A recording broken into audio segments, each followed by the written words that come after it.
ஆண்டவராகிய இயேசு கிறிஸ்து கிருபையும் சத்தியமும் நிறைந்தவராகத்தான் இந்த பூமியில் மாம்ச உருவம் எடுத்து வந்தார். தேவனுடைய வார்த்தையாக இருந்த அவர் கிருபையினாலும் சத்தியத்தினாலும் நிறைந்தவராகிதான் இந்த பூமியிலே புறப்பட்டு வந்தார். அவருடைய கிருபை, அவருக்குள் நிரப்பப்பட்ட கிருபை எத்தகையது என்றால் அது பூரண கிருபையாக இருந்தது. அதனால்தான் அவர் மூலமாய் தேவனாகிய பிதாவை அறிந்து கொள்ள நாம் கிருபை பெற்ற போது அந்த கிருபை பூரண கிருபையாக இருந்தது. அவருடைய பரிபூரணத்தினால் நாம் கிருபை மேல் கிருபை பெற்றோம் என்று வேதத்திலே பார்க்கிறோம். ஆண்டவராகிய இயேசு கிறிஸ்து பரிபூரணராய் காணப்படுகிறார். அவருடைய சுவிசேஷமாக இந்த பூமியில் நமக்கு அறிவிக்கப்பட்ட சுவிசேஷமும் சம்பூரணமான ஆசீர்வாதத்தை உடையதாக காணப்படுகிறது. அவர் மூலமாய் நமக்கு பொழியப்பட்ட பரிசுத்த ஆவியானவரும் சம்பூரணமாய் பொழுந்தருளப்பட்டார் என்று வேதம் சொல்லுகிறது. அவருடைய ஆவியானவர் மட்டும் அல்ல, அவர் நமக்கு கொடுத்திருக்கிற பொக்கிஷங்கள் எல்லாமே, வரங்கள் எல்லாமே, ஆவியின் கனிகளாக பொழியப்பட்ட பரிசுத்த ஆவியின் கனிகள் எல்லாமே பரிபூரணத்துவத்தை உடையவை. தேவனுடைய காரியங்களில் ஒன்றும் குறைவுள்ளதும் பரிபூரணமற்றதும் சம்பூரணமற்றதும் கிடையவே கிடையாது. யாக்கோபு 1ஆம் அதிகாரம் 17ஆம் வசனம் 1:17 வாசிக்கலாம். நன்மையான எந்த ஈவும் பூரணமான எந்த வரமும் பரத்திலிருந்து உண்டாகி ஜோதிகளின் பிதாவினிடத்திலிருந்து இறங்கி வருகிறது. அப்படி என்றால் நம்மை நோக்கி வந்த பொழியப்பட்ட பரிசுத்த ஆவியானவரோ கிறிஸ்துவோ அவருடைய வரங்களோ எனால் பூரணமான எந்த வரமும் என்று வேதம் சொல்லுகிறது. அப்படி என்றால் நாம் பெற்றுக்கொண்ட கிருபை வரங்கள், ஆவிக்குரிய வரங்கள் எல்லாமே பரிபூரணத்துவத்தை உடையவை. நாம் பெற்றுக்கொண்ட கிருபை பரிபூரணத்துவத்தை உடையது. நாம் கேட்ட சுவிசேஷம் பரிபூரணம் உடையது.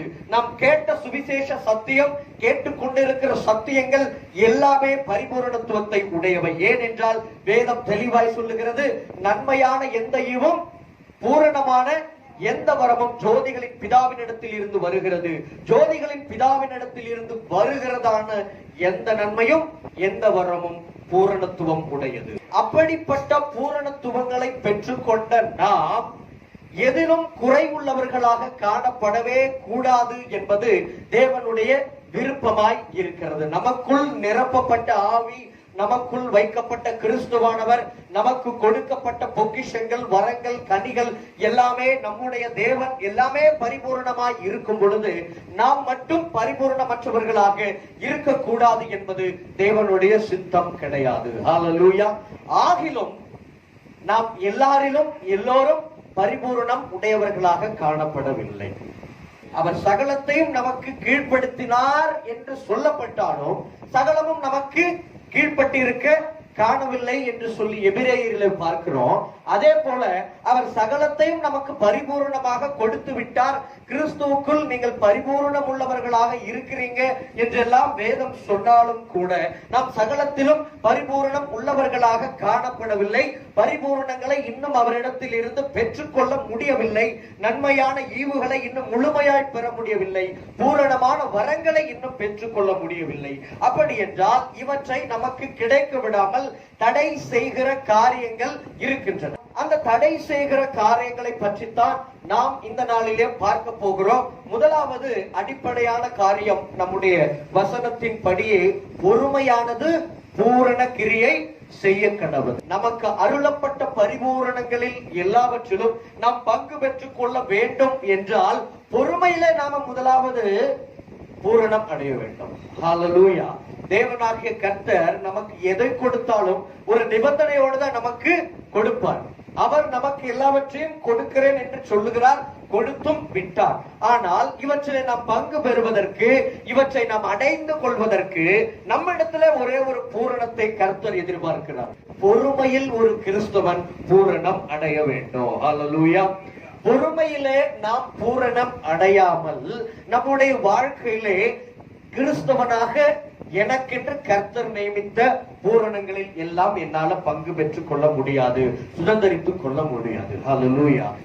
வாக்குத்தத்தங்கள் இருக்கிறது என்றெல்லாம் வாசிக்கிறோம், கேட்கிறோம். ஆனால் சொந்த வாழ்க்கையில, தனிப்பட்ட வாழ்க்கையிலே அவற்றை எல்லாம் ஏன் கண்களால பார்க்க முடியவில்லை, சுதந்தரித்துக் கொள்ள முடியவில்லை என்றால், கர்த்தர் நம்மிடத்தில் எதிர்பார்க்கிற பூரணம், பொறுமையில் பூரணத்தை நாம் அடையாதபடியினாலே இவையும் நம்மை முழுமையாக வந்து அடையாமல் இருக்கிறது. இப்போ இந்த பொறுமையில் நாம் பூரணம் அடைய வேண்டும். பொறுமையில் பூரணம் அடைவது எப்படி? பொறுமை நம்முடைய வாழ்க்கையிலே 3 விதங்களில் கிரியை செய்ய முடியும். முதலாவது, கோபப்படாமல் இருப்பதற்கே பொறுமை வேண்டும். இரண்டாவது, காத்திருப்பதில் பொறுமை. தேவனுடைய வாக்குத்தத்தங்களை சுதந்தரித்துக் கொள்வதற்கும் நமக்கென்று தேவன் நியமித்து வைத்த காரியங்களை காத்திருப்பதில் பொறுமை தேவைப்படுகிறது. மூன்றாவது, பொறுத்து கொள்வது. பொறாமை இல்லாம. பொறாமை என்றால் நாம் எல்லாம் தவறான அர்த்தம் கொள்ளுகிறோம். பொறாமை என்பது பொறுமையினுடைய எதிர்வார்த்தை. பொறாமை என்றால் அடுத்தவனை பார்த்து எரிச்சல் அடைவது, அவனுடைய வளர்ச்சியை பார்த்து நாம் அவன் மேல ஒரு கோபம் அடைவது, அதுதான் பொறாமை என்று நினைக்கிறோம். சரியா பார்த்தோம் என்றால் பொறுத்து கொள்ள முடியாமை, சரியான அர்த்தம் கிடைக்கும். பொறுமை என்பது பொறுத்து கொள்வது, பொறாமை என்பது பொறுத்து கொள்ள முடியாமை, சகித்திருக்க முடியாம. அப்ப இந்த 3 விதங்களிலே பொறுமை நம்முடைய வாழ்க்கையில கடந்து வந்தாதான் நாம் பொறுமையில் பூரணம் அடைய முடியும். முதலாவது, கோபப்படுவதனால் நாம் பொறுமையை இழந்து போய் விடுவோம், அல்லது கோபப்படாமல் இருப்பதற்கு பொறுமை வேண்டும். அல்லேலூயா.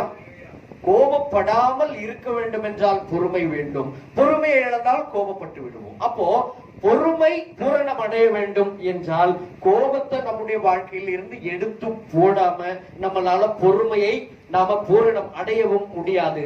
தேவனுடைய பரிபூரணங்களில் இருந்து நம்மால் பெற்றுக் கொள்ளவும் முடியாது. முதல் பாயிண்ட், கோபப்படாமல் இருப்பதற்கு பொறுமை வேண்டும். கோபப்பட்டாலும் ஆசீர்வாதத்தை இழந்து விடுவோம். கோபக்காரர்கள் குணசாலிகள் அல்ல. இரண்டாவது காரியம், கோபக்காரர்கள் தங்கள் கட்டுப்பாட்டில் இருப்பவர்கள் அல்ல. அவர்களுடைய கடிவாளம் அவர்களுடைய கைகளில் இல்லை, அது கோபத்தினுடைய கைகளில் இருக்கிறது. கோபப்படுகிற கிறிஸ்தவர்கள் அவர்கள் தங்களுடைய வாழ்க்கையின் கடிவாளத்தை, தங்களுடைய ஆசீர்வாதத்தின் கடிவாளத்தை, தங்களுடைய நாளின் கடிவாளம், இந்த நாள் என் கட்டுப்பாட்டில, என் கைகளிலே, என் கடிவாளத்திலே இருக்கும் என்று யாரால் சொல்ல முடியும் என்றால், இந்த நாளிலே எனக்கு எதிராய் என்ன நடந்தாலும், யார் என்ன பேசினாலும் நான் என் சாந்தத்தை, என் பொறுமையை இழக்கவே மாட்டேன் என்று சொல்லி யாரால் பூரண நிச்சயமாக எந்த கிறிஸ்துவனால் சொல்ல முடியுமோ அவர் தம்முடைய நாளின் கடிவாளத்தை தம்முடைய கைகளில் வைத்திருக்கிறார். ஆமென். அந்த மாதத்தின் கடிவாளத்தை தம்முடைய கைகளில் வைத்திருக்கிறார்.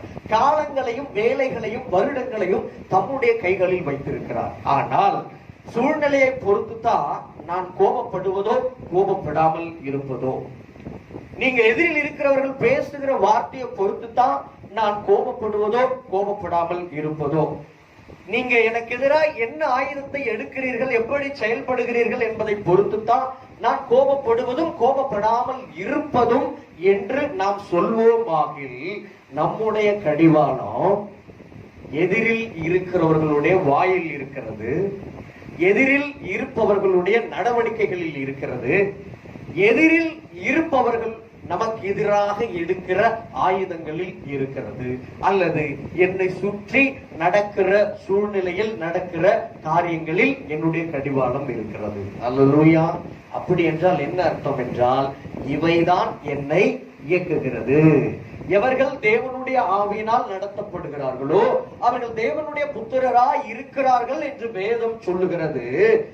அந்த வார்த்தை நாம கோபப்படும் பொழுது நாம் நம்முடைய கடிவாளத்தில் இல்லாமல் சுற்றி இருக்கிறவர்களால், சூழ்நிலைகளால் நான் இயக்கப்படும் பொழுது நான் தேவனால், தேவனுடைய ஆவியினால் நடத்தப்படுகிறவன் அல்ல. அல்லேலூயா. ஏனென்றால் தேவனுடைய ஆவியினால் நடத்தப்படுகிறோம் என்றால் தேவனுடைய ஆவியின் கனியாகிய சாந்தமும் பொறுமையும் என்னிடத்தில் விளங்கும். அப்போ அவருடைய ஆவியின் கனி என்னிடத்தில் விளங்கவில்லை என்றால், அந்த பொறுமை, நீடிய பொறுமை என்னிடத்தில் விளங்கவில்லை என்றால், நான் தேவனால் நடத்தப்படவில்லை. மாறாக பிசாசின் கனியாகிய கோபத்தினால் நான் நடத்தப்படுகிறேன். அப்போ பிசாசு உங்களுடைய பலவீனத்தை மிகச் சரியாக எடுத்து உங்களுக்கு எதிராக பயன்படுத்த முடியும். இவருக்கு எதிராக ஒரே ஒரு வார்த்தை சொன்னால் இவர் தாங்கிக் கொள்ளவே மாட்டார். யாராவது எனக்கு எதிராக ஒரு வார்த்தை பேசினால் நான் தாங்கிக் கொள்ள மாட்டேன். நான் யாரையும் தவறா பேச மாட்டேன். ஆனா என்னை யாராவது தவறா பேசினால் என்னால தாங்கிக் கொள்ள முடியாது. அப்படி என்று யாராவது சொன்னாங்கன்னா அவர்கள் உள்ளபடியே தங்கள் பலவீனத்தை அறிக்கை பண்ணுகிறார்கள். அப்பொழுது பிசாசானவன் அப்போ இவனை தாக்க வேண்டிய இடம் இதுதான் என்று சொல்லி அவரை தவறாய் பேசுவதற்கு ஆட்களை என்ன செய்வான்? எழுப்பி விடுவான். ஏனென்றால் பேசினாத நீங்களே சொல்லிட்டீங்களே, எனக்கு யாராவது என்னை தவறாய் பேசினால் தாங்க முடியாது, என் மேல பொய்யாய் குற்றம் சாட்டினால் தாங்க முடியாது, அது வரைக்கும் தான் நான் பொறுமையா இருப்பேன், அதற்கு மேல வெகுண்டு எழுந்துருவேன் அப்படின்னா இந்த தாக்குதல் உங்களுக்கு எதிராக மீண்டும் மீண்டும் பிசாசானவன் மூலமாக உங்களை சுற்றி இருக்கிறவர்களை கொண்டு உங்கள் மீது நடத்தப்படும். மனைவியாக இருக்கலாம், புருஷனாக இருக்கலாம், பிள்ளைகளாக இருக்கலாம், நண்பர்களாக இருக்கலாம், அல்லது யாரோ உங்களை அறியாதவர்கள் இருக்கலாம். பேருந்தில் போகும் பொழுது உங்களை யாராவது வைத்து சீண்டி விடுவான். சீண்டி விட்டா உங்களுக்கு என்ன வரும்? கோபம் வந்துவிடும். பொறுமை உடனே உங்களை அது வரைக்கும் நீங்க அவ்வளவு சாந்த சுரூபியா, அவ்வளவு அழகா அமைதியா இருந்திருப்பீங்க, முகத்துல அவ்வளவு சாந்தம் இருந்திருக்கும். ஆனா பாத்தீங்கன்னா உங்களுடைய பொறுமையின் எல்லையை அவன் தொட்டு விட்டபடினால, சீண்டி விட்டபடினால நீங்க வெகுண்டு எழுந்து கோபப்படுவீங்க. அது வரைக்கும் நீங்கள் பொறுமையாய் இருந்ததினுடைய பலன்களை எல்லாம் உங்கள் வார்த்தையினாலே நீங்கள் என்ன செய்து விடுவீங்க? அழித்து போட்டு விடுகிறீங்க. வேதம் தெளிவாய் சொல்லுகிறது, வார்த்தைகள் கிரியைகளை அழித்து போட வல்லமை உள்ளவையாய் காணப்படுகின்றன. நாம இன்று வரைக்கும் பொறுமையா இருந்து நாம நிறைய கிரியைகளை கர்த்தரிடத்துல சேர்த்திருக்கலாம். தேவனுடைய பரலோகத்திலும் சரி, பூமியிலும் சரி, நிறைய ஆசீர்வாதங்களை நாம சேர்த்து இருக்கலாம். ஆனா இந்த நிமிஷம் அதே பொறுமையை நான் இழக்கும் பொழுது இதுவரைக்கும் நான் சேர்த்து வைத்த கிரியைகளுடைய பலன்கள் எல்லாம் ஒட்டுமொத்தமாய் அழிக்கப்பட்டு விடும். அப்போ நாம எந்த அளவுக்கு ஜாக்கிரதையா இருக்க வேண்டியதா இருக்கிறது என்றால், நான் இந்த நொடியும் ஜாக்கிரதையா இருக்க வேண்டும். இந்த நொடி வரைக்கும் நான் கஷ்டப்பட்டு பாடுபட்டு சகித்து பொறுமையோடு இருந்து சேர்த்து வைத்த கிரியைகளின் பலன்களை எல்லாம் காத்துக் கொள்வதிலும் ஜாக்கிரதையாக இருக்க வேண்டும். உலக பிரகாரமாக ஒரு உதாரணமாய் சொல்ல வேண்டும் என்றால், இந்த நிமிடம் என் கைகளில் இருக்கிற பணத்தையும் நான் காத்துக் கொள்ள வேண்டும். இந்த நிமிடத்திற்கு முன்னால் நான் கடந்த நாட்களிலே, கடந்த மாதங்களில், கடந்த வருடங்களில் கஷ்டப்பட்டு உழைத்து சம்பாதித்து கையிலே அல்லது வங்கியிலேயோ எங்கேயோ வைத்திருக்கிற பணத்தையும் நான் காத்துக்கொள்ள வேண்டும். அப்போ இந்த நொடி கையில் இருக்கிற பணம் ஒருவேளை நான் இழந்தால் எனக்கு ஏற்படுகிற நஷ்டத்தை விட கடந்த நாட்கள் முழுவதும், மாதம் முழுவதும், வருஷம் முழுவதும் நான் சேர்த்த பணம் என்பது நிச்சயம் நிறையதான் இருக்கும். இதை விட அதிகமாக தான் இருக்கும். அப்ப அதை நான் இழக்கும் பொழுது இந்த நொடி நான் இழக்கிற இழப்பை விட கடந்த காலத்தில் நான் சேர்த்து வைத்த பணத்தை நான் இழப்பது பெரிய இழப்பா இருக்கும். அதே போலதான் இந்த நிமிடம் நான் கோபப்படுவது என்னுடைய பொறுமையை இழந்து, இந்த நிமிடம் அல்லது எனக்கு முன்னால் இனிமேல் வரப்போகிற ஆசீர்வாதத்தை நான் இழப்பதை காட்டிலும் கடந்த நாட்களில் எல்லாம் நான் சேர்த்து வைத்த எல்லா நன்மைகளையும் நான் இழந்து போய்விடுகிறேன். அந்த இழப்பு என்பது நன்மையான ஈவாக இருக்கலாம், அல்லது பூரணமான தேவனிடத்தில் இருந்து, ஜோதிகளின் பிதாவின் இடத்தில் இருந்து நான் பெற்றுக்கொண்ட வரமாக இருக்கலாம். எதுவாக இருந்தாலும் அதை நான் இழந்து போய் விடுவேன். அப்போ இந்த கோபப்படாமல் இருப்பதிலே நாம் மிகுந்த பொறுமை காக்க வேண்டியதா இருக்கிறது. பொறுமையை காத்துக்கொண்டு கோபப்படாமல் இருக்க வேண்டியதா இருக்கிறது. கோபக்காரர்களை பிசாசானவனோ மனிதர்களோ சூழ்நிலைகளோ தான் இயக்குகின்றன. அவன் இயக்கவில்லை. ஏனென்றால் அவன் எந்த நிமிடம் கோபப்படுகிறானோ அது வரைக்கும் தான் அவன் தன்னால் இயக்கப்படுகிறவனாய் அல்லது தேவனுடைய ஆவினால் இயக்கப்படுகிறவனாய் இருந்திருப்பான். ஆனா எந்த நிமிடம் தன் நிலையை, தன் பொறுமையை இழக்கிறானோ அந்த நிமிடம் அவனை இயக்குகிறவர்கள் மனிதர்களோ பிசாசானவனோ அல்லது சூழ்நிலைகளோ தான். யார் இயக்குனாலும் அது பிசாசானவனுக்கு தான் மகிழ்ச்சியை தரும். ஏனென்றால் எல்லாவற்றுக்கும் பின்னால் இருப்பவன் யாருதான்? பிசாசானவன் தான். சூழ்நிலையாக இருந்தாலும் மனிதர்களாய் இருந்தாலும் இவர்களின் பின்னால் இருந்து உங்களிடத்தில் பூரணத்தை நீங்க அடைய முடியாதபடிக்கு, பூரணமாய் பொறுமை கிரியை செய்யாதபடிக்கு உங்களுக்கு எதிராய் கிரியை செய்வது பிசாசானவன். அடிக்கடி கோபப்படுகிறவர்கள், அவ்வப்போது கோபப்படுகிறவர்கள், எப்பொழுதும் நான் கோபப்பட்டு கொண்டே இருக்க மாட்டேன், எப்பொழுதாவது கோபப்படுவேன் என்றால் எப்பொழுதாவது நீங்கள் உங்களுடைய வாழ்க்கையிலே ஆசீர்வாதத்துக்கு தடை போட்டு கொண்டிருக்கிறீர்கள் என்று அர்த்தம். அவ்வப்போதுதான் கோபப்படுவேன் என்றால் அவ்வப்போது உங்களுடைய ஆசீர்வாதத்துக்கு நீங்க தடை போட்டு கொண்டே இருக்கிறீர்கள் என்று அர்த்தம். கோபம் என்பது கோபத்தின் வெளிப்பாடாக வெளிப்படுகிற வார்த்தைகள், சிந்தைகள், செயல்கள், நடவடிக்கைகள் எல்லாம் நம்முடைய ஆசீர்வாதங்களுக்கு நாமே போட்டுக்கொள்ளும் வேக தடைகள். அல்லேலூயா. நம்முடைய மோட்ச பயணத்திலே, பரலோக பயணத்திலே நாமே அடிக்கடி ஏற்படுத்தி கொள்ளுகிற வேக தடைகள். தேவனிடத்தில் ஒன்றை நாம் பெற்றுக்கொள்ள வேண்டும் என்றால், ஒருவேளை நீங்க அந்த கதை கேள்விப்பட்டிருப்பீங்க. அந்த தங்க பாறையை தோண்டுகிறவனுடைய கதையை நாம் என்ன செய்திருப்போம்? கேள்விப்பட்டிருப்போம். அவன் கடைசி நிமிஷம் தங்க பாறை கிட்ட என்ன செய்து விட்டான்? வந்து விட்டான். அவ்வளவு நேரம், அவ்வளவு நாட்கள் தோண்டினவன் கடைசி நேரத்தில் என்னத்தை இழந்துட்டான்? பொறுமையை இழந்து விட்டான். அதனால அந்த தங்க பாறையை அவனால அடைய முடியாமல் போய்விட்டது. ஒருவேளை நீங்க நினைத்திருக்கிற நினைவுகள், எதிர்பார்த்திருக்கிற நினைவுகள், எதிர்பார்ப்புகள் அடுத்த நிமிஷமோ அல்லது இந்த கூடுகையை முடித்துவிட்டு போன உடனே, இன்றைக்கோ அல்லது நாளைக்கோ, அடுத்த மாதமோ, இன்னும் கூடிய சீக்கிரத்துல 2 மாதங்களில் நமக்கு முன்னால் வெளிப்பட போகிற அடுத்த வருஷத்திலோ அது உங்களுக்கு எதிர்பட்டு உங்கள் கைகளுக்கு வந்து சேருகிறதாய் இருக்கலாம். அல்லேலூயா. அப்படி என்றால் 99% நீங்க இவ்வளவு நாட்கள் பொறுமையாய் இருந்து கடந்து வந்து விட்டீங்க. இப்போ ஆண்டவர் ஏன் இன்றைக்கு இந்த தேவ செய்தியை கொடுக்கணும்னா, உன்னை நோக்கி நீ இவ்வளவு நாட்களாய் செபித்த, காத்திருந்த ஆசீர்வாதம் உன் வீட்டை நோக்கி, உன் வாழ்வை நோக்கி வந்து விட்டது. இந்த நேரத்திலே பிசாசானவன் உன்னை, உன் பொறுமையை சோதிக்கும்படியாக கோபத்தை எடுத்து இடரலாய் உனக்கு முன்னால், எரிச்சலை எடுத்து இடரலாய் உன் முன்னால் போட்டு உன்னுடைய இத்தனை நாட்கள் பொறுமையை எல்லாம் பூரணம் அடைய போகுது. இப்ப உங்க பொறுமை பூரணம் அடைய போகிறது. பொறுமை பூரணம் அடைந்தா தேவனுடைய வரமும் கிருபையும் ஈவும் பூரணம் அடைந்து உங்களிடத்துல வந்து சேர்ந்துவிடும். அல்லேலூயா. 10 மாதம் முழுமை அடையும் பொழுது பிள்ளையானவன் வெளிப்படுவான். அது வரைக்கும் தாயானவன் பொறுமையோடு காத்திருக்கிறாள். அந்த பொறுமை எப்பொழுது பூரணம் அடைகிறது? 10வது மாதம் தான் பூரணம் அடைகிறது. அல்லது அவள் அவசரப்பட்டாள் என்றால் அந்த அத்தனை நாட்கள் 10 மாதம் 9 மாதம் காத்திருந்து 9வது மாத முடிவிலேயோ அல்லது 10வது மாத தொடக்கத்திலேயோ ஏதேனும் தன்னுடைய வாயை கட்டுப்படுத்திக் கொள்ள முடியாமல் ஏதேனும் சில காரியங்களை செய்தாலானால் அவள் 9 மாதம் பட்ட கஷ்டம் வீணாய் போகும். அல்லேலூயா. கால விரயம், ஆரோக்கிய விரயம், பலன் விரயம் உண்டாகும். எப்பொழுது விரயம் உண்டாகிறதோ, எப்பொழுது நாம் நினைத்ததை நம்மால செய்து முடிக்க முடியவில்லையோ அப்பொழுது இயலாமை நம்மில் மேற்கொள்ளும். அப்ப என் மேல சுய வெறுப்பு உண்டாகும், சுய கோபம் உண்டாகும். அந்த கோபம் மற்றவர்களிடத்தில் வெளிப்படும், ஏமாற்றம் உண்டாகி அது நம்முடைய சுபாவத்தை மாற்றி அவிசுவாசத்திற்கு நேராக நடத்தும். அவிசுவாசம் என்பது பதற்றமான வார்த்தைகளுக்கு நேராக நடத்தும்.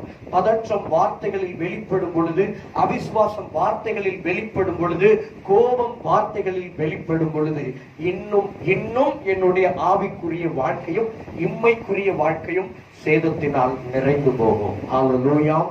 அப்போ கர்த்தர் இன்றைக்கு உங்களை பார்த்து சொல்லுகிறார், நீங்க இத்தனை நாட்களாய் பொறுமையோடு காத்திருந்ததனுடைய பலனை அடையும்படியாக உங்களுடைய பொறுமை பூரணத்தை நோக்கி கடந்து வந்து விட்டது.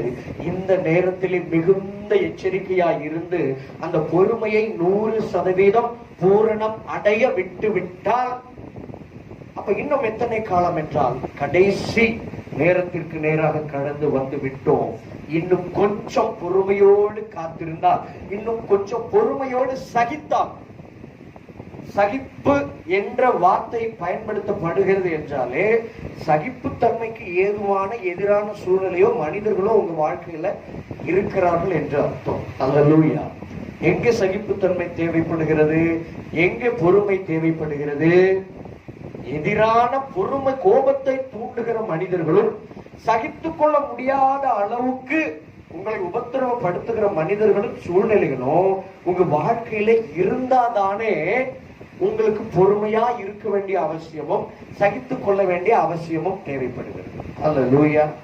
இப்போ உங்களை சுற்றி எல்லாமே சரியாகவே இருக்கிறது, உங்களை சுற்றி இருக்கிற மனிதர்கள் எல்லாமே இயேசுவை போல இருக்கிறாங்கன்னா நீங்க பொறுமையா இருக்க வேண்டிய அவசியமே கிடையாது, சகித்துக் கொள்ள வேண்டிய அவசியமே கிடையாது, பாடுபட வேண்டிய அவசியமே கிடையாது. அப்போ எதிரான சூழ்நிலை, எதிரான மனுஷங்க உங்களை சுற்றியே இருக்கிறாங்க என்பது பொழுதுதான் நீங்க சகித்துக் கொள்ளவும் பொறுமையா இருக்க வேண்டிய அவசியமும் ஏற்படுகிறது. அப்போ இதை தேவன் அறிந்திருக்கிறார். அப்ப இந்த வார்த்தையை ஏன் சொல்லணும்? பொறுமையானது பூரணமாய் கிரியை செய்ய கடவுதுன்னா கிறிஸ்தவ வாழ்க்கையில எதிரான சூழ்நிலைகளின் மத்தியில தான் நாம் கடந்து போக வேண்டும். புயல்களின் மத்தியில தான் நம்முடைய பயணம் இருக்கும். முட்களின் மத்தியில, கரடு முரடான பாதைகளின் மத்தியில எல்லாம் நாம் பயணம் செய்ய வேண்டி வரும். நமக்கு எதிர்படுகிற மனுஷர்கள், நம்மோடு கடந்து வந்து கொண்டிருக்கிற மனிதர்கள், ஏன் நம்முடைய மாம்சமான மனைவியோ புருஷனோ பிள்ளைகளோ கூட பல நேரங்களிலே நமக்கு தோதாக சிந்திக்கிறவர்களாக, பேசுகிறவர்களாக, செயல்படுகிறவர்களாக இருக்க மாட்டார்கள். நாம் ஒரு வழியை எடுத்தா அவர்கள் ஒரு வழியிலே நம்ம இழுக்கிறவர்களாகத்தான் இருப்பார்கள்.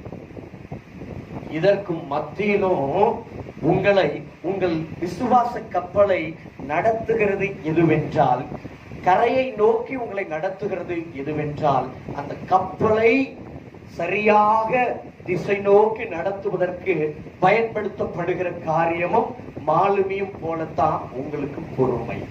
சுக்கான். அப்போ அந்த சுக்கான கொண்டுதான், சுக்கான் சின்னதா தான் இருக்கும், ஆனா கப்பல் பெரிதா இருக்கும். இந்த சிறிய சுக்கானினாலே அவ்வளவு பெரிய கப்பலை மிகச்சரியாக கரைக்கு நேராக நடத்த முடிவது போல இந்த பொறுமை என்கிற ஒரு கண்ணுக்கு தெரியாத ஒரு சிறிய கிரியையின் மூலம், அதை பூரணப்படுத்துவதன் மூலம் நம்முடைய மிகப்பெரிய வாழ்க்கையை, பல வருட வாழ்க்கையை நம்மால் என்ன செய்ய முடியும்? மிகச் சரியாக கர்த்தருக்கு சித்தமான விதத்திலே பரலோகத்தை நோக்கி நம்மால நடத்த முடியும். சங்கீதம் 4ஆம் அதிகாரம் 4ஆம் வசனம். நீங்கள் கோபம் கொண்டாலும் பாவம் செய்யாதிருங்கள், உங்கள் படுக்கையிலே உங்கள் இருதயத்தில் பேசிக்கொண்டு அமர்ந்து இருங்கள். ஏன் சங்கீதக்காரன் இப்படி ஒரு வார்த்தையை சொல்லுகிறான்? கோபம் நிச்சயமா வரும், கோபம் வராமல் இருக்க முடியாது.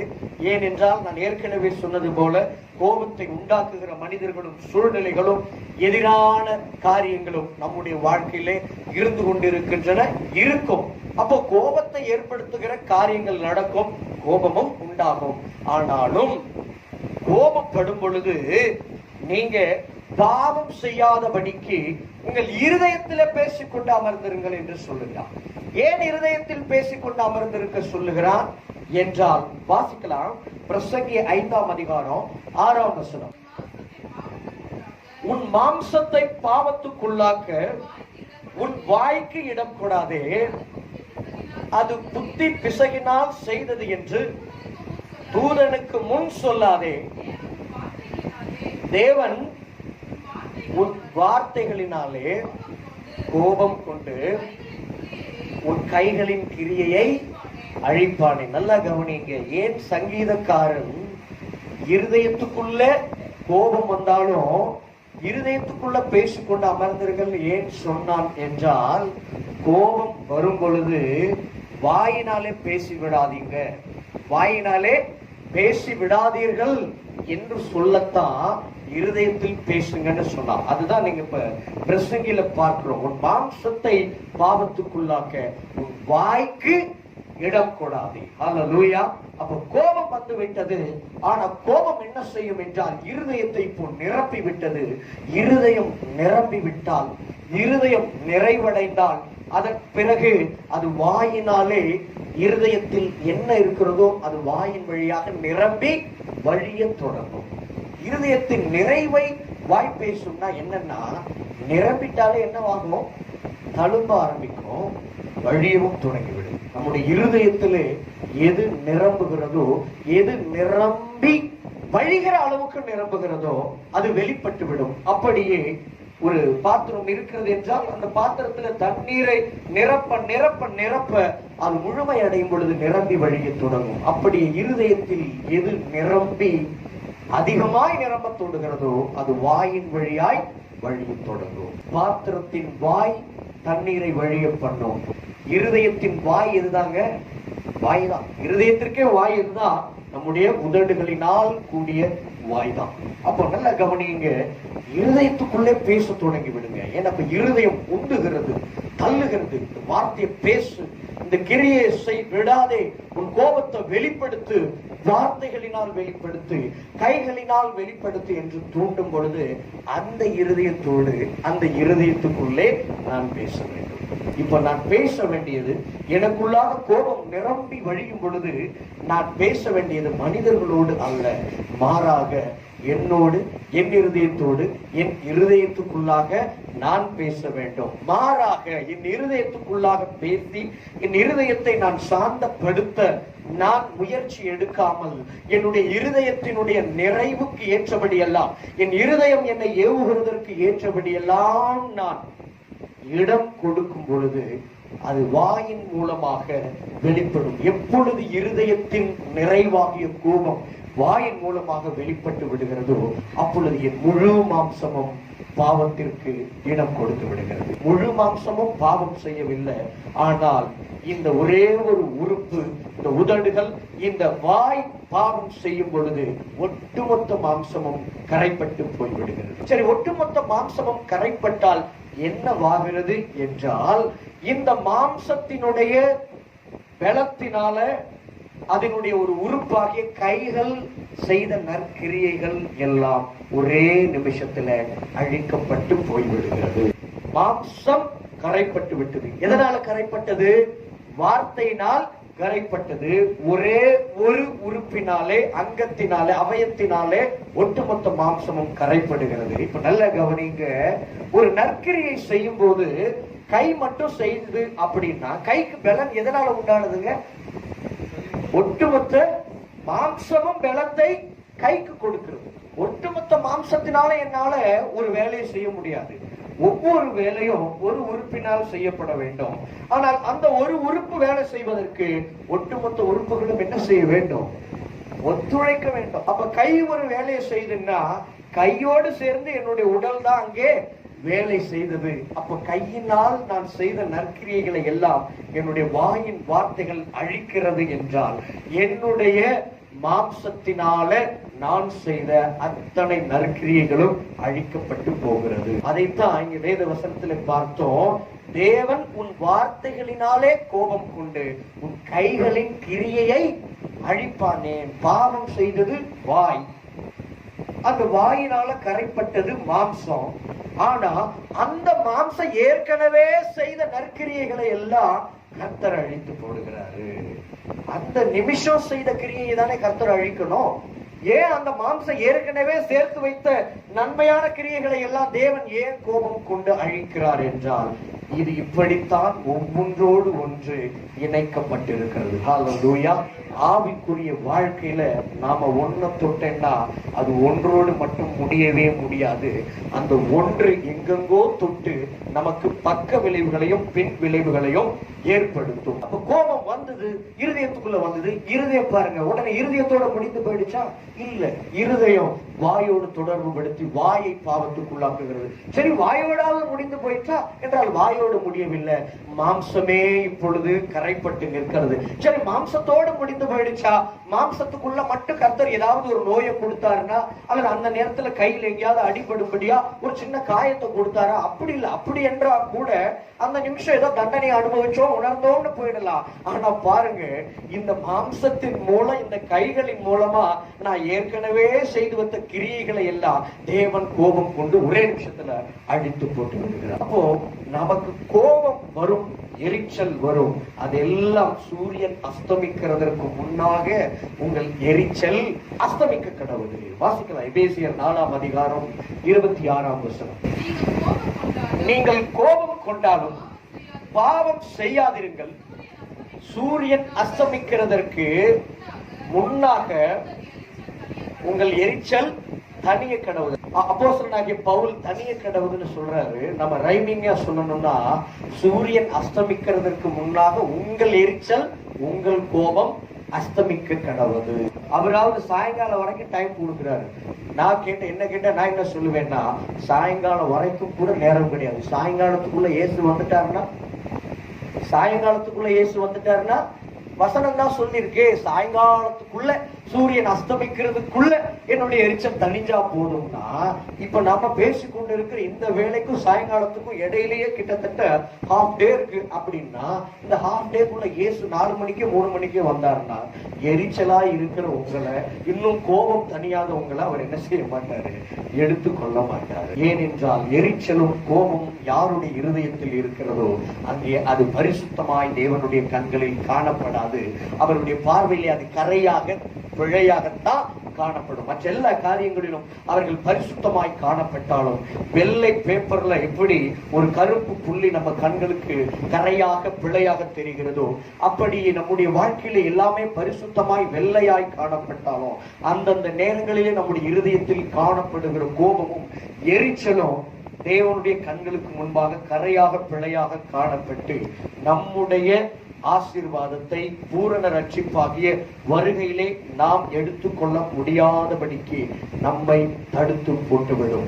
வாசிக்கலாம், 1 பேதுரு 2ஆம் அதிகாரம் 23ஆம் வசனம். அவர் வையப்படும் பொழுது பதில் வையாமலும், பாடுபடும் போது பயமுறுத்தாமலும், நியாயமாய் தீர்ப்பு செய்கிறவருக்கு தம்மை ஒப்புவித்தாரு. நல்லா கவனிங்க, வார்த்தைக்கு வார்த்தையை கொடுப்பது கூட பழி வாங்குவதுதான். அதுக்கு முன்னால ஒரு வசனத்தை வாசிச்சுட்டு நம்ம இங்க திரும்ப வருவோம். ரோமர் 12:19. பிரியமானவர்களே, பழி வாங்குதல் எனக்குரியது, நானே பதில் செய்வேன் என்று கர்த்தர் சொல்லுகிறார் என்று எழுதியிருக்கிறபடியால் நீங்கள் பழி வாங்காமல் கோபாக்கினைக்கு இடம் கொடுங்கள். இந்த இடத்துல பார்க்கிறோம், நீங்கள் பழி வாங்காமல் கோபாக்கினைக்கு இடம் கொடுங்கள். முந்தின வசனத்துல பார்த்தோம், நியாயமாய் தீர்ப்பு செய்கிறவருக்கு இயேசு தம்மை ஒப்புவித்தார். வார்த்தை, இப்ப எனக்கு எதிராக ஒருத்தவர் என்னை காயப்படும்படியா ஒரு வார்த்தையை பேசுறாங்க அப்படின்னா, அவங்களுக்கு அவங்க காயப்படும்படியா நான் பதில் கொடுக்கிறதும் கூட ஒரு பழிவாங்குதல் தான். இந்த பழிவாங்குதலை நம்ம தினந்தோறும் நம்முடைய வாழ்க்கையில நடத்தி கொண்டிருக்கிறோம். சரிக்கு சரி கட்டுதல், சரிக்கு சரி கட்டுதல் பாவம். எவன் சரிக்கு சரி கட்டுகிறானோ அப்ப கர்த்தருக்கு அவன் இடம் கொடுக்க மறுக்கிறான். அப்ப வார்த்தைக்கு வார்த்தை, மனைவி ஒரு வார்த்தையை சொல்லிட்டான்னா அப்படியே கோபத்தினால் நிரம்பி அவளை காயப்படுத்தும்படியா ஒரு வார்த்தையை பேசி முடிக்கும் பொழுது அது பழி வாங்குதல். அவங்க அடிச்சாங்கன்னா திரும்ப நான் அடிச்சாதான் அது அடிக்கிறதற்கு ஏதுவான பழி வாங்குதல். ஆனா அவங்க என்னை வருத்தப்படும்படியா பேசிட்டாங்கன்னா, நான் பதிலுக்கு வருத்தப்படியா படும்படியா பேசினாலே அதுக்கு பேர் என்னதுதான், பழி வாங்குதல் தான். சரி, பேசல, உங்களை அசட்டை பண்ணி முகத்தை திருப்பி போறாங்க அப்படின்னா உங்களுக்கு குபுகுபுன்னு எரியுது. எப்படி ஒரு மனைவி நம்மளை மதிக்க மாட்டான், கூப்பிட்டா ஏங்க மாட்டான், அவ பாட்டுக்கு முகத்தை திருப்பிட்டு போறான். எவ்வளவு அகங்காரம் அவளுக்கு, வசனத்தை நிறைவேற்ற மாட்டாளே அப்படின்னா, இவ வசனத்தை தானே நிறைவேற்றல, அப்போ எனக்கு திட்டுறதுக்கு எல்லா தகுதியும் இருக்கு என்று சொல்லி, நான் ஒருவேளை அவங்க கூப்பிடும் பொழுது, என்னங்க கூப்பிட்டீங்கன்னு ரொம்ப நேரம் கூப்பிடும் பொழுது, நான் கூப்பிட்டப்போ இவர் திரும்பல, இவரை நான் திரும்பணுமா அப்படின்னு சொல்லி நான் முகத்தை திரும்பினாலும் இப்ப நான் என்ன செய்தேன், பழி வாங்கினேன். சரி, அவதான் வசனத்தை நிறைவேற்றல, அதனாலதானே நான் அப்படி செய்தேன். அவங்களும் வசனத்தை நிறைவேற்றவில்லை, நீங்களும் வசனத்தை நிறைவேற்றவில்லை. நீங்க மட்டும் வசனத்தை நிறைவேற்றி இருந்தா அந்த பாவம் அவங்களோட மட்டும் முடிந்து போயிருக்கும். இப்போ நீங்களும் அவர்களுக்கு இடம் கொடுத்து அதை நல்லா கவனிக்கணும். அப்ப நீங்களும் அவ்வளவு பலவீனமா இருக்கிறீங்கன்னு அர்த்தம். நான் ஏற்கனவே சொன்னேன், உங்க கடிவாளம் உங்க கைகள்ல இல்ல. யார் கையில இருக்கு? ஒண்ணு உங்க மனைவியுடைய வாயில இருக்கு, இல்லன்னா உங்க மனைவியுடைய முகத்துல இருக்கு. இப்படி அவங்க ஏதாவது பேசுற வரைக்கும் தான் எனக்கு கோபம் வராது, பேசிட்டாங்கன்னா நான் வெடிச்சிருவேன் அப்படின்னா அவங்க வாயில உங்க கடிவாளம் வைக்கப்பட்டிருக்கிறது. இல்ல அவங்க பேசாமலேயே முகத்தை அப்படி திருப்பினாலும் அல்லது அப்படி ஒரு மாதிரி ஒரு பார்வை பார்த்தாங்க, கண்ணாலேயே அப்படி உங்களை அசட்ட பண்றாங்கன்னா உங்களுக்கு கோபம் வந்து விட்டது என்றால் அவர்கள் தங்களுடைய கண்களினாலே வாய்களினாலே முக பாவனையினாலேயே உங்களுடைய பரிசுத்தத்தை ஒரு நிமிஷத்துல குலைத்து போட்டு உங்க மாம்சத்தை பாவத்திற்கு உள்ளாக்கி கணவன் மனைவி 2 பேரும் பாவிகளாய் தேவனுடைய சந்நிதியிலே காணப்படுவீங்க. இதுதான் பாவம் பூரணப்படுவது. 2 பேராகிய ஒரே மாம்சமாகிய 2 பேரும் பாவம் செய்தபடினாலே இப்போ உங்க மாம்சமும் பாவம் ஆயிடுச்சு, அவங்க மாம்சமும் பாவம் ஆயிடுச்சு. வசனத்தின்படி ஒரே மாம்சமா இருப்பார்கள், பாவமாக இப்போ ஒரே மாம்சம் ஆயிட்டீங்க. வீட்டுக்குள்ள ஆசீர்வாதம் வர முடியுமா? வரவே முடியாது. ஏன் அப்படின்னா வீடு என்னங்க பாவம் செஞ்சுன்னா வீடே நீங்க தாங்க, வீடே நீங்க தான். அந்த பில்டிங்குள்ளே ஆண்டவர் ஆசீர்வாதத்தை கொண்டாந்து வைக்க போறாரு. எங்க பார்த்தாலும் வசன போர்டு மாட்டியிருக்கு. வசன போர்டு மாட்டியிருக்கிறது எல்லாம் வீடு இல்ல, முதலாவது ஜீவனுள்ள தேவனுடைய ஆலயமாகிய அவருடைய வீடுகள் கரைப்பட்டு நிற்கும் பொழுது அவர்கள் தங்கி இருக்கிற வீட்டுக்குள்ள கர்த்தரால ஆசீர்வாதத்தை அனுப்ப முடியாது. அங்க எத்தனை வசன போர்டு மாட்டி இருந்தாலும், எத்தனை பெர்க்மான் ஸ்பாட் ஒலித்தாலும் ஆசீர்வாதம் வீட்டுக்குள்ள வராது. தேவனுக்கு இடம் கொடுங்க.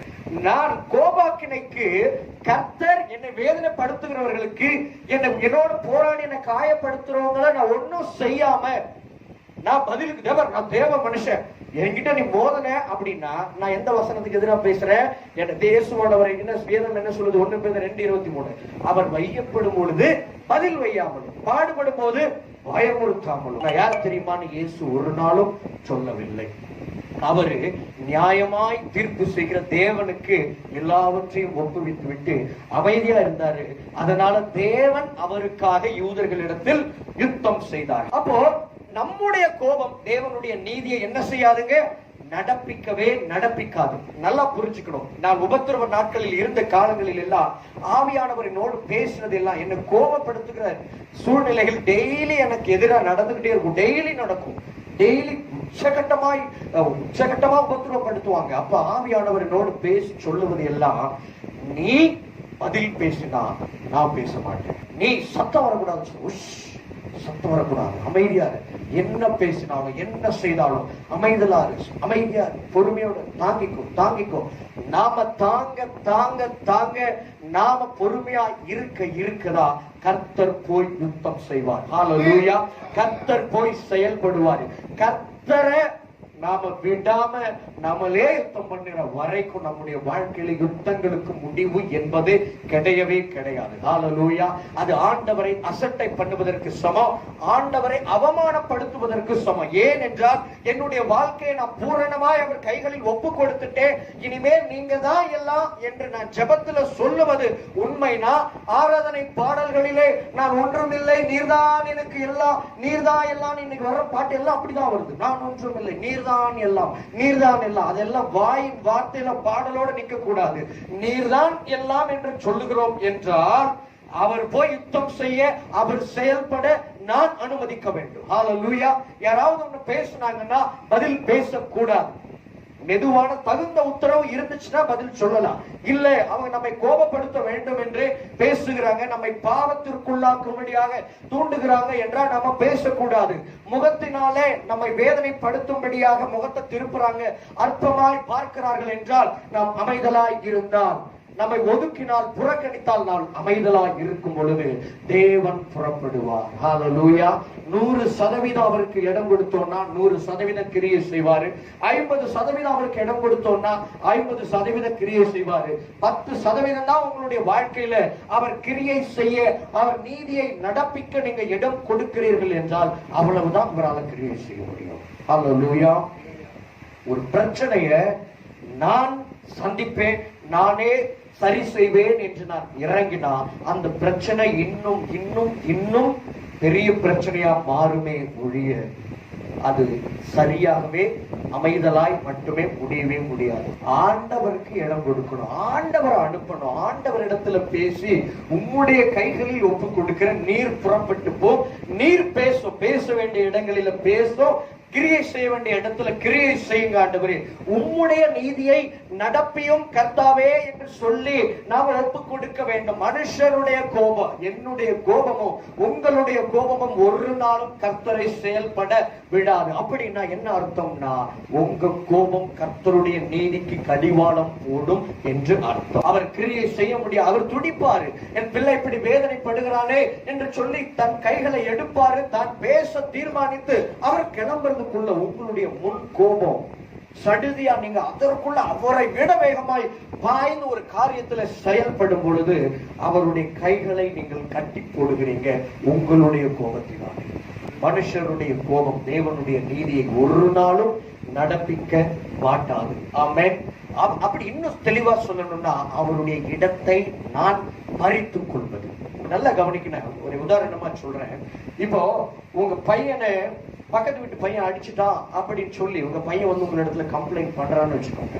இப்ப நீங்க மிகுந்த கோபத்தோட புறப்பட்டு போறீங்க, அவங்க அப்பாவையும் பார்த்து ஒரு கேள்வி கேட்கலாம்னு சொல்லி உன் பையன் என் பையனை அடிச்சுட்டான் என்னையாது அப்படின்னு சொல்லி கேட்க போகும்போது உங்க பிள்ளை அமைதியா இருந்தாதான் உங்களால என்ன செய்ய முடியும், அந்த மனிதனை எதிர்த்து கேள்வி கேட்க முடியும். ஆனா நீங்க பேசிக்கிட்டு இருக்கிறதுக்கு பேசும் பொழுதோ அல்லது பேசுவதற்கு முன்னாலேயே பையன் பாய்ந்து அந்த பையனை அடிச்சுட்டாலோ அல்லது உங்களை நிறுத்தி வச்சுட்டு அவன் சண்டை போட்டான்னா உங்களுக்கு அவமானம். பிரச்சனை எப்படி திரும்ப தெரியுமா, உன் பிள்ளையே உன்னை மதிக்க மாட்டான்னு சொல்லி எதிரில் இருக்கிறவன் சொல்லிடுவான். இன்னொன்னு, உங்களுக்கு அவமானமாய் நான் வந்து இருக்கிறேன், நீ என்னடா பேசிட்டு இருக்கிற, என்ன என்ன அசிங்கப்படுத்துற, நீங்க உங்க பிள்ளைய அடிக்க ஆரம்பிப்பீங்க. கடைசியில ரெண்டு பேரும் அந்த மனுஷனுக்கு முன்னால அந்த பையனுக்கு முன்னால அவமானப்பட்டு வீடு திரும்புவீங்க. இதே உதாரணத்தை ஆண்டவரின் வாழ்க்கையில சொல்லியே பேசுறாங்க. அல்லேலூயா. நீ பேசுனா, நீ எதிர்த்து நின்னா என்ன அவமானப்படுத்துறது போல என்று சொல்லி இந்த உதாரணத்தையே சொல்லி கர்த்தர் பேசினாரு. இது இந்த மாதிரி பிரச்சனைகள் உபத்திரவங்கள்ல மட்டும் கிடையாதுங்க. நம்முடைய வாழ்க்கையில நம்ம கடந்து போகிற ஒவ்வொரு சூழ்நிலையிலும் நான் செயல்பட வேண்டிய ஸ்பேஸும் இருக்கு, கர்த்தர் செயல்பட வேண்டிய ஸ்பேஸ்னு ஒண்ணு இருக்கு. ரெண்டுத்தையும் நம்ம பகுத்து புரிந்து கொள்ள வேண்டும். எந்த இடத்துல நான் செயல்படணும், எந்த இடத்துல எல்லாம் கர்த்தர் செயல்படணும். இப்போ ஒரு இடத்துக்கு சர்டிபிகேட் வாங்க போகணும்னா நான் தான் போகணும். கர்த்தர் போய் என்ன பண்ண மாட்டாரு, கேப்ரியல் தூதனையும் மிகாவேல் தூதனையும் அனுப்பி வாங்கிட்டு வந்து கொடுக்க மாட்டாரு. இதெல்லாம் நான் செயல்பட வேண்டிய இடம். வீடு கட்டணும்னா கல்லு மண் இதெல்லாம் நான் தான் கொண்டு வந்து இறக்கணும். இதெல்லாம் நான் செயல்பட வேண்டிய இடம். இது மாதிரி சில இடங்கள் என்னுடைய உடல் செயல்படுவதற்கு இருக்கிற ஸ்பேஸும் இருக்கு, கர்த்தர் இறங்கி செயல்பட வேண்டிய ஸ்பேஸும் இருக்கு. வீட்டை கட்டுகிற காரியங்கள்ல நான் என்ன சிமெண்ட் இறக்குனாலும் மண்ணை இறக்குனாலும் கல்லை இறக்குனாலும் அதனால எனக்கு எந்த பாவமும் இல்லை. அப்போ இதெல்லாம் நான் செயல்பட வேண்டிய இடம். ஆனா வீட்டை கட்டுகிறதற்கு யாரேனும் தடையா எழும்பினார்கள் என்றால் அங்க நான் போய் நின்னேன்னா, நான் சாந்தமாகவே போனாலும் அவர்கள் ஏற்கனவே பிரச்சனை உண்டாக்க வேண்டும் என்று தீர்மானித்திருக்கிறபடினாலே அது பாவத்திலே சண்டையில முடிந்து போகும். அங்க நான் கர்த்தரை நிறுத்த வேண்டும். இந்த ரெண்டு காரியங்களை நம்முடைய வாழ்க்கையில பகுத்து நாம புரிந்து கொள்ள வேண்டும். சிந்தையால கூட நாம் பழிவாங்க கூடாது. சிந்தையில ஒருவங்க எனக்கு தீமை செய்தாங்கன்னா, அவங்க பெரிய தீமை செய்திருந்தாலும் சரி, கர்த்தர் அதை பார்க்க மாட்டாரு. அவங்க எனக்கு பெரிய தீமை செய்திருக்கலாம், இது வந்து பெரிய பாவமா கூட இருக்கலாம், ஆனா அந்த பாவத்தை நான் சகிக்கணும் என்றுதான் கர்த்தர் எதிர்பார்ப்பாரே ஒழிய அந்த பாவத்துக்கு நானும் இடம் கொடுத்து நானும் பாவியா மாறும் பொழுது உடனே ஐயோ இது பிரச்சனை, ரொம்ப பெரிய பிரச்சனை, அதனால பிள்ளை இப்படி அப்படி இல்லை. ஆண்டவர் இதுல பட்சபாதம் எல்லாம் பார்ப்பது கிடையாது. சில ஒரு எல்லைகள் தான் இருக்கு. ஒரு எல்லையை தாண்டி தமக்கு பிரியமான பிள்ளையா இருந்தாலும், தேவனுடைய பிள்ளையா இருந்தாலும், ஊழியக்காரனா இருந்தாலும் ஒரே அவன் எல்லை தாண்டி சிந்தையால வழிவாங்குகிற சிந்தை கூட என்னது, ஒரு சீனை அப்படி நடத்தி பார்க்கறது, அப்படி கத்தியால் எடுத்து குத்துற மாதிரி. அப்ப என்னது, அந்த சம்பவம் நடக்கல, ஆனா உங்க சிந்தையில நடந்து முடிஞ்சிருச்சு. இதனால தான் இந்த சிந்தைக்கும் நியாய தீர்ப்பு கர்த்தர் வைத்திருக்கிறார். இப்ப நான் சொல்றது புரியுதுங்களா?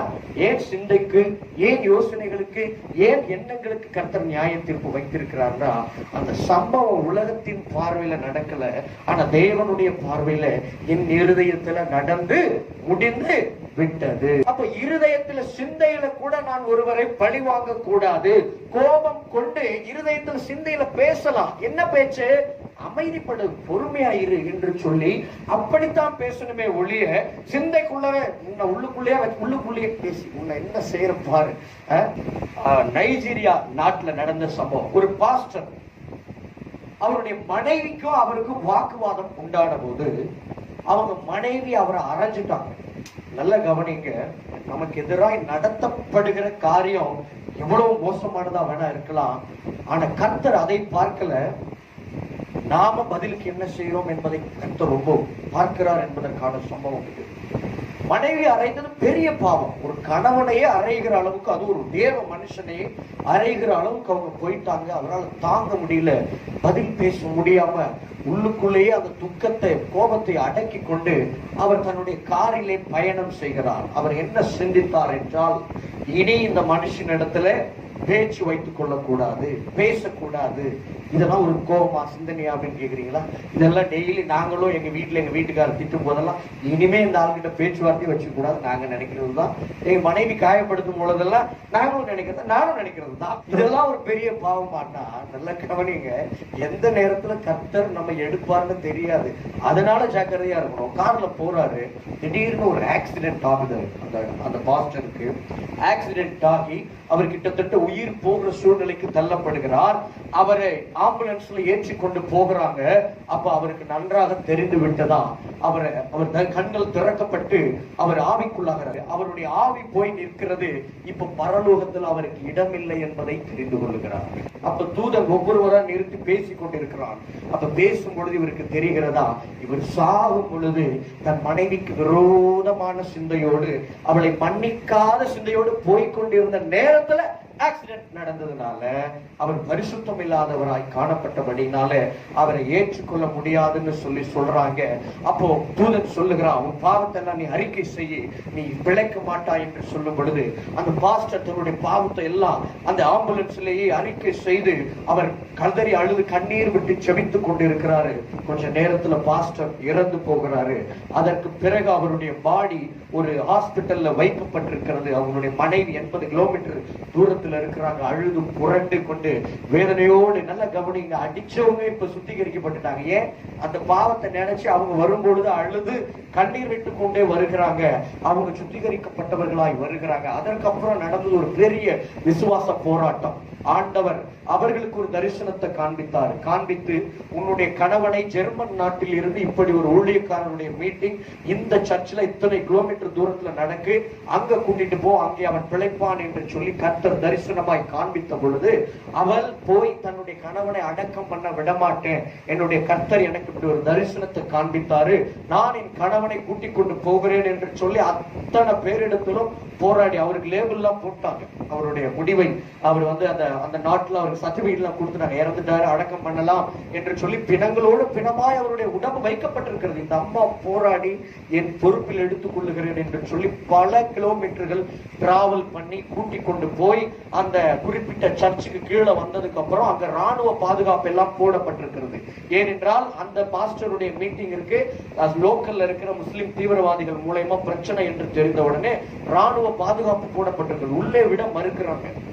அப்ப இந்த அம்மா சத்தம் போட்டு போராடுகிறதை பார்த்த உடனே பாஸ்டருடைய மகன் கீழே வந்த உடனே இந்த காரியத்தை இந்த அம்மா சொல்றாங்க, இது போல நடந்தது, ஆண்டவர் எனக்கு இப்படி சொன்னாரு, இந்த ஊழியக்காரருடைய மீட்டிங் இங்க நடக்குதான், அதனாலதான் நாங்க இங்க வந்திருக்கிறோம் அப்படின்ன உடனே அவர் சொல்லிட்டாரு, நாங்க அதாவது இந்த உடம்பை பிரேதத்தை எடுத்து கொண்டு வந்த காரியங்களை எல்லாம் உள்ளே விட முடியாது, மேலேயும் அனுமதிக்க மாட்டோம், மேலதான் அந்த மீட்டிங் நடக்குது, நீங்க வேணா கீழே டைனிங் ஹால் இருக்கு, அங்க வேணா கொண்டு போயிட்டு உடம்ப வைங்க அப்படி என்று சொல்லுகிறாங்க. பல போராட்டங்களுக்கு பிறகு அந்த அம்மா தன்னுடைய கணவனுடைய பாஸ்டருடைய உடம்பை கொண்டு போய் கீழே வைத்து விட்டு அங்கே ஊக்கமாய் கீழே ஜெபித்துக் கொண்டிருந்தாங்க.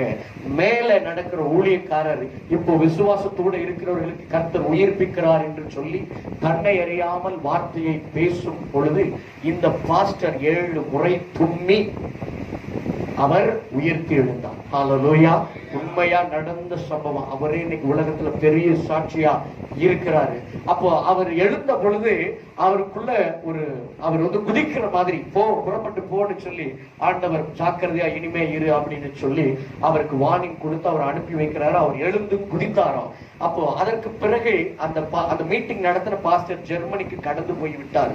அதற்கு பிறகுதான் செய்தி போனது, உங்க மீட்டிங்ல இப்படி ஒருவர், நீங்க மேல பிரசங்கம் பண்ணீங்க, கீழே ஒருத்தர் ஒரு பாஸ்டரை கர்த்தர் உயிர்ப்பித்தார் என்று சொல்லி. 2 காரியம் அதுல இருந்து இருக்கு.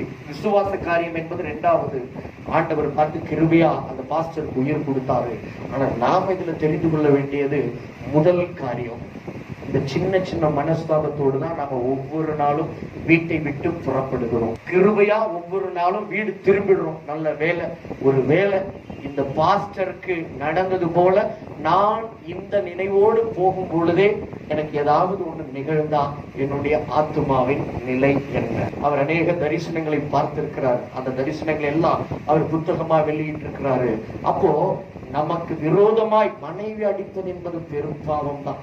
நமக்கு விரோதமாய் செய்யப்படுகிற காரியங்கள் என்பவை பெரியவையாக இருந்தாலும் அவற்றுக்கு விரோதமாக சிறிய அளவில் கூட, சிந்தையில் கூட நான் எனக்கு வேண்டியவர்களுக்கு எதிராகவும் எந்த மனுஷனுக்கு எதிராகவும் ஒரு தீங்கை என் இருதயத்துல, ஒரு கசப்பை, யாதொரு கசப்பின் வேறும் முளைக்காதபடிக்கு நான் என்ன செய்யணுங்க?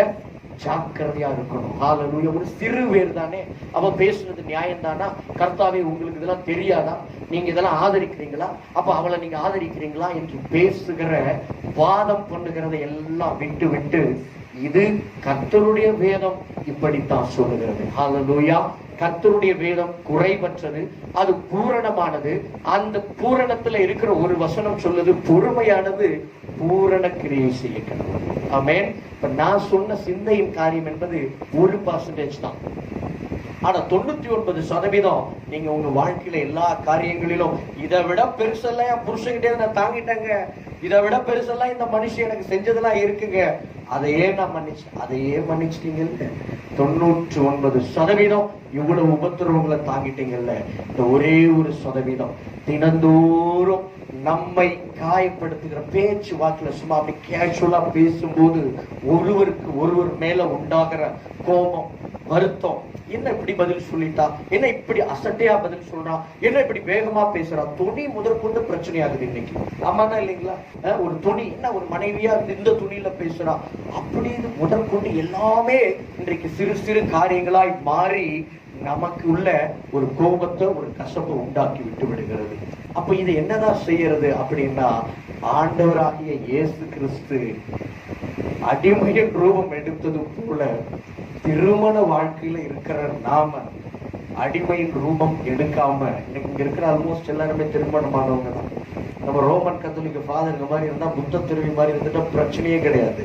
ஆனா நாம எல்லாம் இல்லற வாழ்க்கையில இருக்கிறோம். இயேசுவானவர் திருமணம் செய்யாம அடிமையின் ரூபம் எடுத்தாரு. ஊழியத்துல அடிமையின் ரூபம் வெளியில போய் எடுக்கிறது முக்கியம் இல்ல, வீட்டுக்குள்ள நம்முடைய சுயத்தை நாம் என்ன செய்ய வேண்டியது இருக்கிறது? புதைக்க வேண்டியது இருக்கிறது. ஹல்லேலூயா. என்ன பார்த்து எப்படி பேசலாம், என்ன பார்த்து அப்படி என்ன அப்படின்னா நான் யார் தெரியுமா அப்படின்னு எனக்குள்ள உண்டாகிற ஒரு பெருமையினுடைய வேறு, சின்ன வேறு தான் அது. அப்ப அந்த சின்ன பெருமையின் வேறு தான் பொறுமையை என்னிடத்தில் இருந்து பின்னுக்கு தள்ளுகிறது. ஹல்லேலூயா. இந்த பெருமை அவனை பொறுமையா இருக்க விடாம ஒருவனை மேலிருந்து கீழே தள்ளிச்சு.